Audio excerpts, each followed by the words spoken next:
The Sur Ron battery. You can have issues, and if you're running a different controller, you're going to want to do this probably. So, the reason I am doing a BMS bypass, it's not because I'm running a different controller, it's because my BMS stuffed up. So, I'm going to unplug it for now. So, originally, my bike has worked perfectly for the last, 4 years, I reckon. Flawlessly. It hasn't really had many issues at all, apart from, sensors and typical shit like that. But lately, I was on a ride with a friend. They were riding the Sur Ron. I was riding my unicycle, and he looped out. And I have a bit of a sticky throttle. I kind of like it, so I can cruise control. But yeah, he looped out, and it was full stick, spreading dust and everything. And I ran out and switched it off. And I think I probably should have just turned off the throttle instead of switched it off, because that did something to my BMS. Ever since that's happened, it's if I turn on the bike and I accelerate, it goes and then cuts out. And then it blinks, battery problem, battery over voltage, whatever. It's kind of annoying. And I gotta turn it off, cycle the battery, turn it off, let it wait 5 minutes, whatever. Turn it all back on, and then it's good. Or it just does that again, and then I'm back in the same loop, and I gotta do that sometimes 3 times, and then it's good. And that only happens at high voltages. If I go under 70%, doesn't happen, and it's perfectly fine, and it's no problem at all. But it can be very annoying at high voltages, and I also use this battery to run a bunch of other stuff. I have a thingy to connect to it, so I can run 12 volt stuff off it up to 30 amps, and I also run an underwater breathing thing off it at 12 volts, and I also am running a kayak motor at 60 volts with no conversion off it as well. So there's a few things I use it for. I utilize it for a lot of stuff. It's a big battery, and batteries are expensive, so I may as well use it. So it's a bit of a point that I have it going. So it's been annoying me because I can't use it. And with the motorbike, when I get it working, and it's good. But with the kayak, it's controlled by thrust, not by speed. So it's it asks a lot of power at the start, and then the more I throttle, the harder it pushes. So it's always spinning high speed. It's just pushes harder, I guess. I mean, obviously it spins faster, but you get what I'm saying. It's always pulling a bit more than the Sur Ron. The Sur Ron can slowly creep up, and then it doesn't seem so bad. If you full throttle straight away, it died and was weird. So yeah, there's something wrong with the BMS ever since that happened. Because under 70, 80 volts, it's totally fine. So it's definitely BMS related. So yeah, I'm popping this open and I'm gonna fix it. So today I am disconnecting these bad boys, well, keeping them connected but splicing into them as using these that I've made, and I'm going to cut this. I know that they're red and they should be black, but I've got red and I don't have black, so that's what's going to happen. I'm probably just going to put a bit of black tape to make it more obvious if I ever open it up. And I'm doing the responsible thing, unlike everyone else that does the bypass, and I'm using a 100 amp fuse, because this is rated for an absolute maximum of 90 amps. So if it ever goes 10 amps over its maximum, which means it's damaging it, it'll blow the fuse. So if it shorts, it'll blow the fuse, because it has the potential to go over. It's just that if it does go over, it will start damaging the batteries. So this just keeps me from these batteries exploding. And worst case scenario, I have to open it up and replace this fuse instead of this burning up and exploding and burning down my caravan, because it has happened to people before. And I don't know why they don't just put this in, because if its limit is 90 amps, you should never go over 90 amps. And if it does ever go over 90 amps, you've got a problem regardless. So if it goes over 90 amps and goes over 100 amps, I'm safe. So if it sits at 100 amps and keeps pulling at 100 amps, I'll probably have issues. But if it short circuits, I can almost guarantee this is going to burn through first, which would be great. Save me a bit of a oh shit. So I'm going to solder these. Just solder this. They are really strong, and I crimped them onto there anyway, but I may as well. Then I'm going to heat shrink them, and then I'm going to solder them to the underside of this. Like that. And then I'm going to have 2 coming out, because if you look at these, they're actually insanely thin, and these are quite a bit thicker. I think pretty sure this is 100 amp cable. So I'll have, or 50 amp cable, or 60 amp cable. It's definitely over 50 or above. So it should be fine just using 2.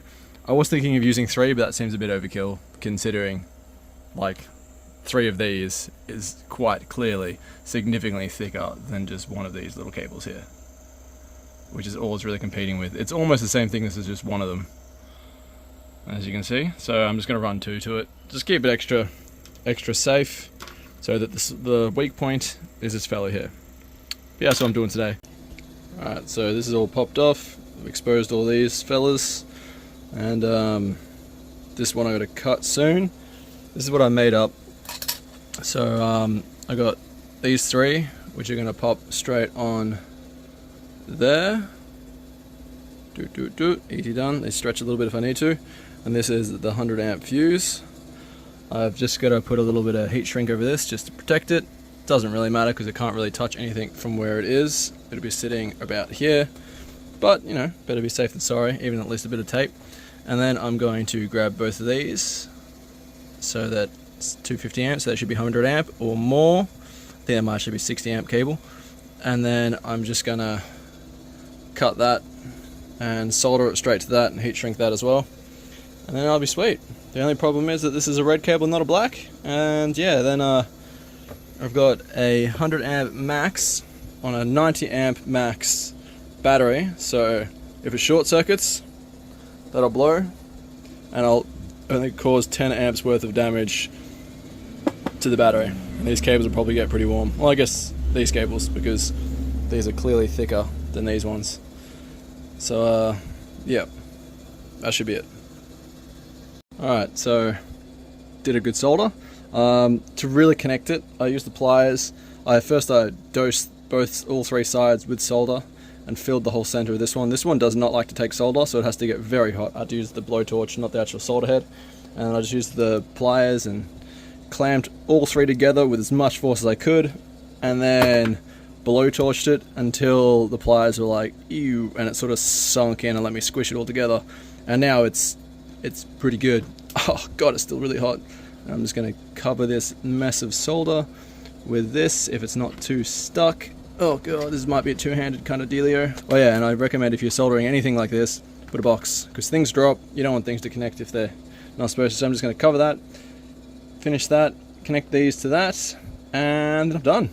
Put it all back together. I'm assuming that's there, so that'll fold when it closes.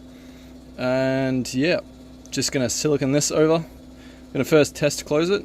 I'll put a bit of like cardboard or something over it, or tape. Test close it, make sure it closes, because I've added a bit of extra fat stuff. And then if it does, silicone that, leave it overnight, then close it all up, and I'm done. So we have success. 64 volts, that sounds about right for like, I don't know, it's probably 75, 80 or something. 88, alright. I don't really know the voltages of these very well. But yep, closes. I just gotta stick that one down. There's a bit more tension, as you can see, because there's a lot more shit in there. But yeah, it closes fine with the bolts, and yeah, it should work. So this is what the inside looks like. I got the fuse in the middle, I've got the 3 coming off. It's a little bit tight from this point here, so if you're able to make that flat if you do this, it's probably a good idea. It still closes fine, but yeah, I've sort of wrapped that around that bit. But yeah, it should work very well. And I'm just going to silicone all this now. Moisturizer. Oh yeah, moisturize your hands before using silicone, and that way the silicone doesn't stick to your hands as bad. It's definitely a good tip that a mate just told me. So yeah, 100 amp fuse. This battery is designed for 90 as far as the cells are concerned. So shit hits the fan, that'll pop instead of the battery popping. That's the idea anyway, and it should all work up. So I'm going to silicone it now and just leave it like this, and then I'll bolt it all together in maybe like, I don't know, a day or 2, because I'm not going to use this in a few days. But yeah, should be good. And then I'm going to test it under 6,000 watts from the boat motor and see how it goes. Hopefully no fire or smoke. Alright, so check this out.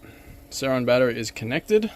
I've BMS bypassed it, because before, if I accelerated, it cut out completely straight away, and now look at it. 0 cutout. Okay, so I hope that helps anyone wanting to do a BMS bypass on their Sur Ron battery. And yeah, obviously you can use these batteries for like anything really, as long as you can match the voltages you need.